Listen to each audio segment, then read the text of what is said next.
Austin Ekeler, DeAndre Swift, and Christian McCaffrey. Where are we ranking these guys walking into 2023? And I know you're going to say, Smitty, but Smitty, why are we talking about 2023? Well, that's a good question, Bob, because it's relevant. How they finish in 2022 will determine how we predict them to be slotted ADP-wise in 2023. So don't you think this is relevant? Don't you think maybe, Bob, if I tell you this is how I see it finishing out for these three guys, that will help you in 2022 and also kill two birds with one stone, because now we get to talk about 2023. The Fantasy Football Show begins right now. This is the Fantasy Football Show with your host, Smitty. Take a lap. How Swift finishes will determine where we're ranking him in 2023. The problem with Swift is injuries. I mean, that's the only problem. He's got talent. They run the ball a ton in Detroit. Even when Jamal's in the way, there's still enough running to go around to make Swift an RB1. It's always going to come down to injury for him. Now, he practiced today in full. And this is entering week 14 if you're watching this a week or two later. Entering week 14, he came out of week 13. Feels like the script has been flipped and he's back in the running back one status. Everybody ranks Swift above Jamal walking into week 14 right now. But he was listed yesterday with an ankle injury, but he practiced in full today. No problems, no concerns walking into week 14. I don't know how this is going to look a week from now coming out of week 14, but for right now, entering week 14, I think DeAndre Swift is going to finish so strongly that he will be a second-round pick in 2023. I don't know where. I venture to say it's probably going to be around the mid to late second round. I think if he finished with like multiple 100-yard games in a row, let's say he finishes weeks 14, 15, 16, and 17 with 100-yard total games and at least one touchdown in every single one, or he scores 4 touchdowns total, maybe 2 in one game, 0 in another, but about 400 total yards and 4 touchdowns. If he does that, he could climb all the way to the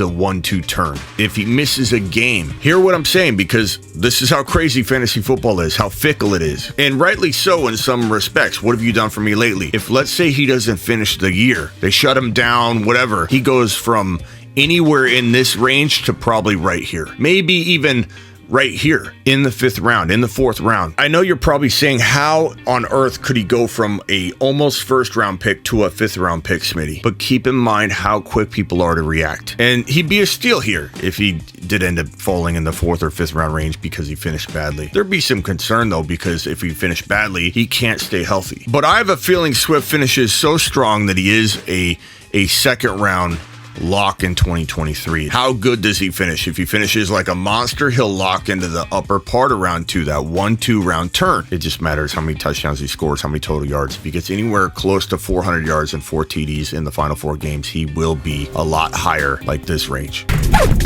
This is going to be the most controversial player, or at least one of the top 3 walking into 2023, because we all kind of imagine that we'd be at this stage in the game going, okay, that was his last hurrah in 2022. Okay, he's in San Francisco now, and they're building the offense around him. And while it feels like he probably has more injury risk with Kyle Shanahan in a Kyle Shanahan system, because everybody gets hurt in that system, we don't know why, but they do. They do. Everybody gets banged up. The running back room's always injured. The top 2 quarterbacks went down with ankle, foot related injuries. There's concern about how many games he can actually play in 2023. If he finishes on an absolute tear, let's say he's the number 1 fantasy football running back from week 14 through week 17, you will have people drafting him at 1.1, at 1.2, at 1.4. He will be locked into the top 5 walking into 2023. And I don't blame anybody for wanting to rank him there. McCaffrey's 26 right now. He'll be 27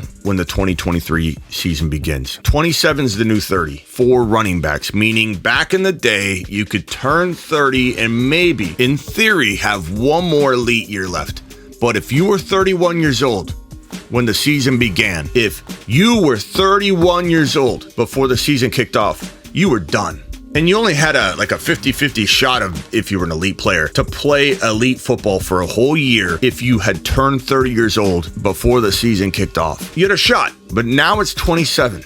You can argue with me all you want. You can talk about the past all you want. It doesn't matter. It's irrelevant what Emmett did or Tomlinson or Gore or whoever. Does not matter. You're spinning your wheels on this one. The new age of decline is 27. If you enter 27 as an elite running back, you have a shot, but you have a whole lot of risk of getting hurt. He will be 27. He will not be 28. He will be 27. 28 is the new 31. 27 is the new 30, meaning he will have a shot. If he were 28 before the season kicked off next year, he'd be a complete avoid for me. Absolutely 100% complete avoid. And the next player we're talking about, you're going to want to put your earmuffs on for if you like him, because you're not going to like what this translates into. I don't know how I'm going to feel about a top 5 running back rank for Christian McCaffrey. The dilemma for us will be this. Okay, he's entering 27. He's entering 2023 at the age of 27. He's got that shot of being elite for one more year. His mileage is crazy, but he did get a nice divide throughout his career of receptions and rushing attempts, so he's kind of maybe a little bit more intact than the average running back. Hasn't had a lot of devastating injuries, just a lot of lingering ones that have kept him out for the last 2 out of the 3 years. Will McCaffrey dominate for even 10, 11 games, not and then fall off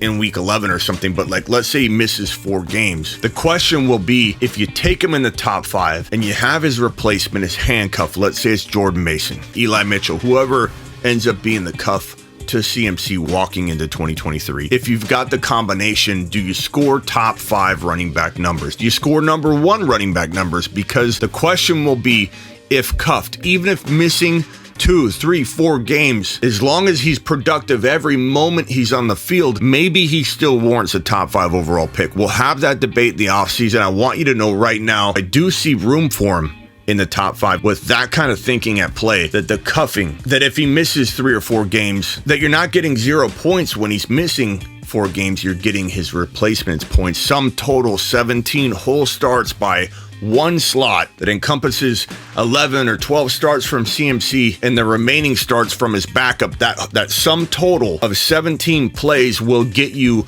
running back 1, 2, 3, 4, or 5 overall value. That will make CMC a very debatable player inside the top 5 next year. Assuming he stays healthy the rest of the way, assuming he delivers and does pretty well from here on out and is a top 1, 2, or 3 overall running back moving forward. Much debate to be had in the offseason in regards to Christian McCaffrey. This is going to be hard to hear for a lot of Austin Ekeler owners. And if you love Austin Ekeler, you're a truther to the end. Until he falls off, you're going to want to put your Austin Ekeler earmuffs on. I'm not touching Austin Ekeler in 2023. I'm not going near him. I don't care how he finishes. And I've done some 2023 running back ranking videos and had conversations where people blast me for not having him in the top 2 or 3 running backs for 2023. Ekeler, as I mentioned before, is currently in his final, he may have one more season left, He's 27. He turned 27 before the season started. McCaffrey turned 26 before the 2022 season started.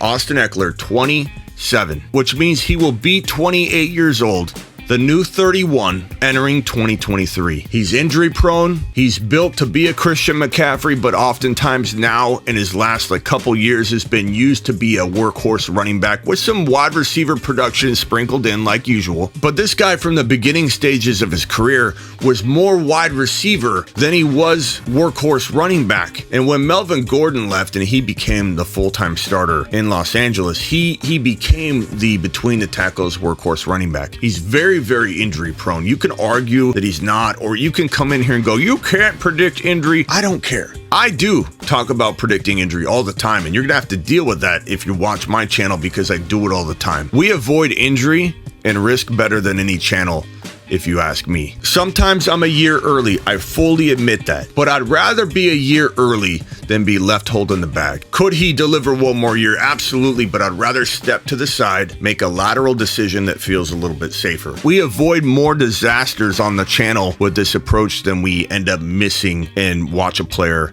skyrocket and not enjoy that player's climb. J.K. Dobbins, Mike Thomas, Cam Akers, Godwin early on in 2022, Saquon Barkley, his first year back from his ACL tear. The same kind of thinking applied to J.K. Dobbins walking into 2022. Austin Ekeler being 27 8 years old, walking into 2023 is the biggest red flag there is in fantasy football running back predicting. Would there be a line in the sand where I'd take him in the second round or something? Absolutely. Like if he fell to, let's say, mid-second, I would take him because number one, I could trade him. The trade value would be enormous. And number two, it would be similar to the Christian McCaffrey example that if I could get 10 games or 8 games out of him before he fell off the face of the earth, I would be able to supplement the remainder of the season with another player I picked up, similar to a player we drafted in Tony Pollard or Kenny Walker or whoever we've drafted with our Pachecos, and we're good at that. We draft those guys all the time here on the Fantasy Football Show. We know our sleeper running backs. So the combination of an Ekeler and one of those players would be well worth a second round pick. There's always a line in the sand. There's always a place where a player goes from a void and flips into a must grab. Line in the sand. My line in the sand for Ekeler will most certainly be in the second round. It could be the top of the second round, but his ADP is going to linger in the 1, 2, 3, 4, or 5 overall range. Unless he suffers injury and then that resets everything and we have a different discussion. But there's no way